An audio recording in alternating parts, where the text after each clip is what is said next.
After a glorious start last week with episode 1, can the second episode of Loki follow suit?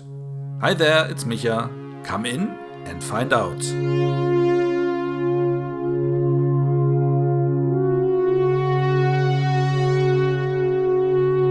I know with this video I'm already a little bit late this week, but the last days were a little hard and you had 2 videos last week already, so I hope it's fine.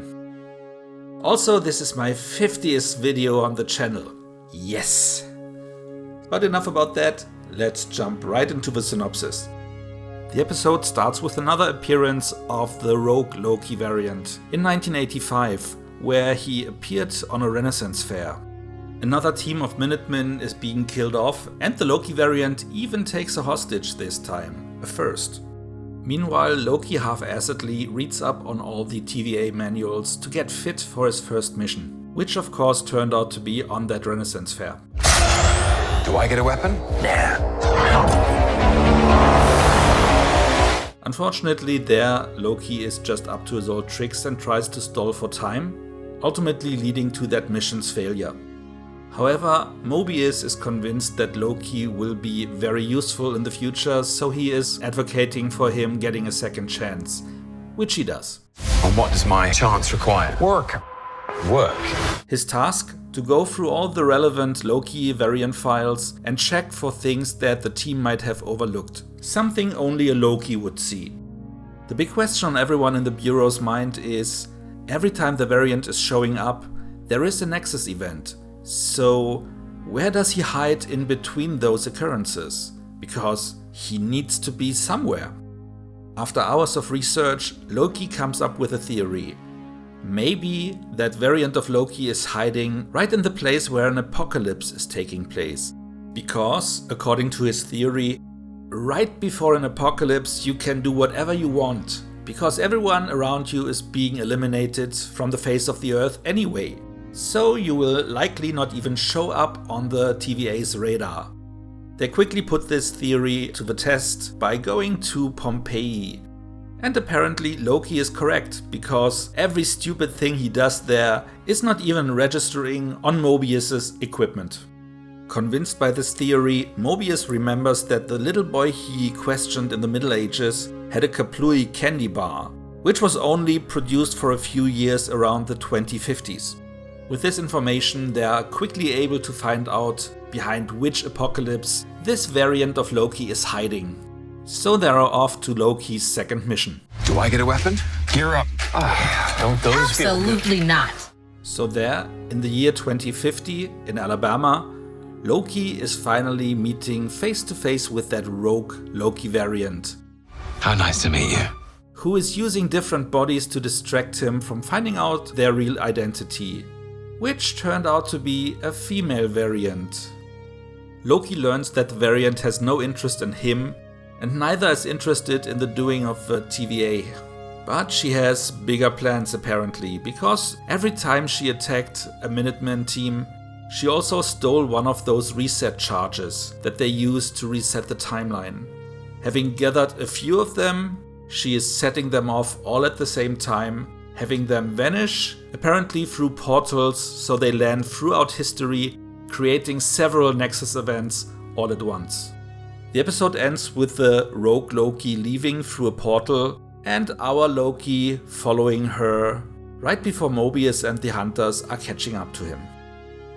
The show is able to return this week with another great episode. After a very good but exposition-heavy first episode, this week everything we learned last week is put into use. While we see Loki on his first 2 missions, we also see the relationship between him and Mobius developing. We are also being given further information about the TVA and everything else we need to understand the next episodes along the way in this episode.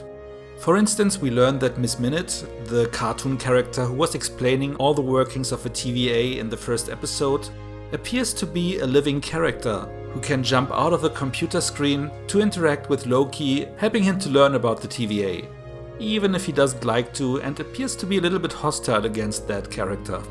Well, hostile might be a little bit too much, but he is swatting her around with a newspaper like a fly, So this seems to be a funny relationship going forward for sure.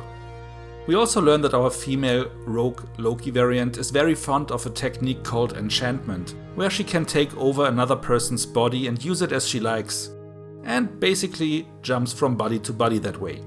As we expected to see, and as we said in the video that I did with my sister last week, Loki for sure is a little bit up to his old tricks.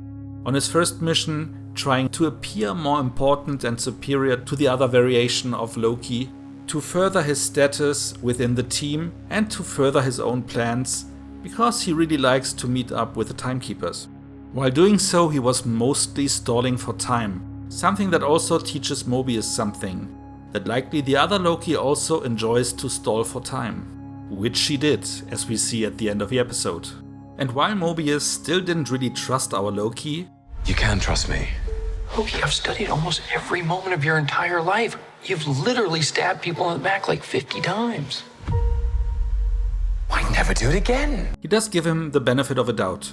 Right after learning another thing that is very, very important to know about Loki, that Loki loves nothing more than to be right. And proving his theory is right up this alley. There were so many great moments this week. I was particularly fond of the scene where Loki was reading up on Ragnarok and the apocalypse that happened there. You saw him fighting off his tears, showing his vulnerable human side, which further let us know that he is not a lost cause and that he very likely might be ending up being the same kind of Loki that we know from our MCU. Another scene I loved this week was when he was so arrogantly standing in front of Mobius saying, "I am much more intelligent than you are, I am already planning 10 steps ahead." And then Mobius is just busting his bubble saying, so you are planning to smooth up to the Timekeepers and then take over the whole show? Yeah, we already know that. And he was completely surprised by being so clearly predictable and not original at all. Even though this plan is now known to Mobius, the main incentive for Loki still seems to be that he wants to have an audience with the Timekeepers, likely to discuss coming back to his timeline, like we predicted that this might be an outcome at the end of the show.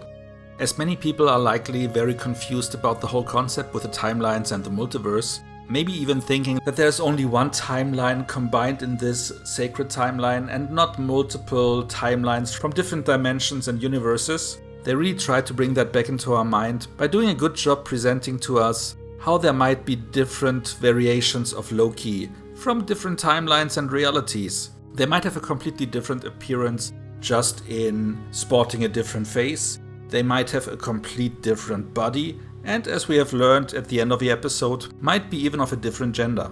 Another very important thing we learned this week is that Nexus events must be handled in real time, from the TVA's perspective, which means the first time a Nexus event is popping up on their screen, the clock is starting to tick. And from there they have time to handle it and send a second team if they are not able to handle it with the first one, but time is progressing from that point in real time.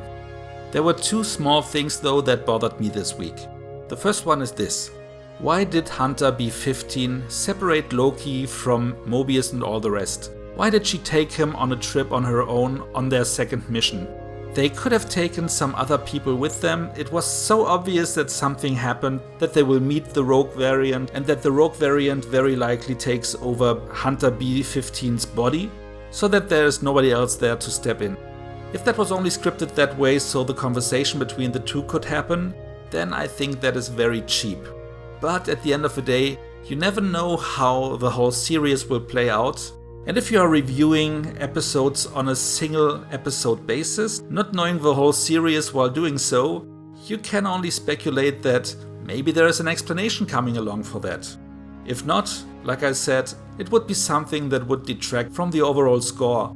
But you cannot predict it, so for now I just have to accept that maybe there comes an explanation for it.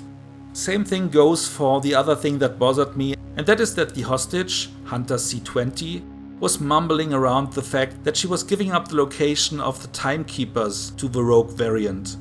But the Rogue variant said she is not interested at all in anything concerning the TVA, so why should she be seeking out the Timekeepers? But again, she might be just lying to Loki, or I misunderstood her at that point. but that to me appeared to be a little bit off. That being said, I will score the episode the same way I did the last one, with a very solid 8.5 points out of 10. I really loved it, and I hope the series will progress the same way and will come up with some logical explanations in the end, so once come the final episodes, we not say again, oh, that was a little bit of a letdown, like we did with the other 2 shows, which were still better than most other shows in comparison, but you know, you have high expectations when it comes to Marvel. So before we end this week's video, let's just have a quick rundown of our theories from last week that I talked about with my sister and see if we got an update with this week's episode. The big question still is, can this Loki variant be trusted?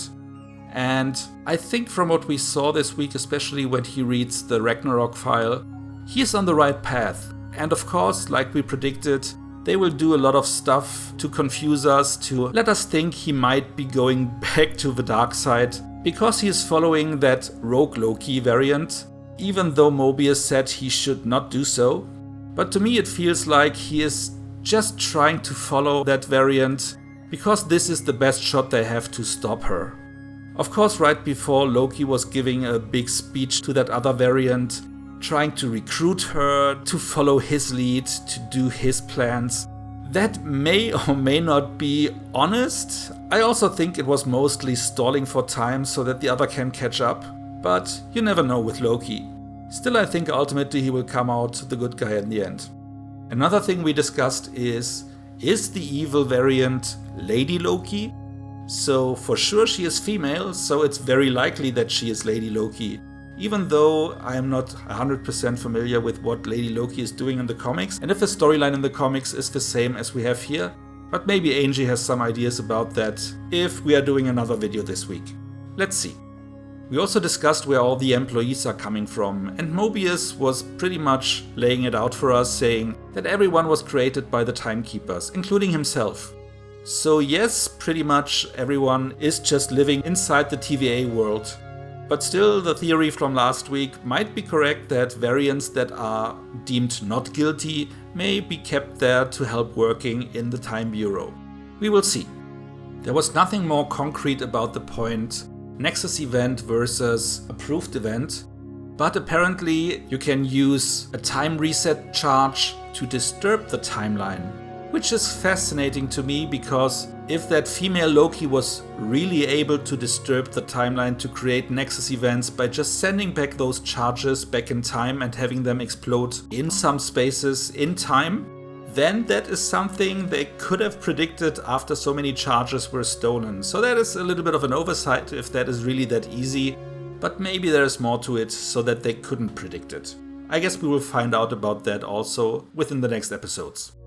We still don't know if the dates where the variant was showing up before are relevant at all, or if they were just randomly chosen by the female Loki. But that is something we will find out for sure in the next episode, because if she sent back the charges to specific times for that reason, then maybe it was on purpose and it has a deeper meaning. But maybe she was also just sending back charges to random places somewhere in time. Again, we will find out very likely in the next episode already.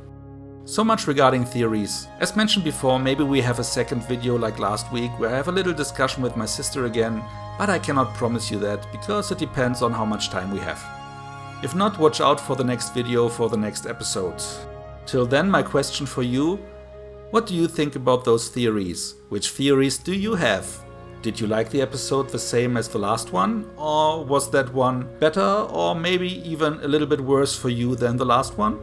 Let us know in the comments. That's it. As always, if you like this episode, feel free to like it and share it with your friends. And why not subscribe to my channel so you won't miss any future video. Make sure to also hit the notification bell so that you get a heads up whenever a new video is posted. So much for now. Hear you next time and thanks for listening.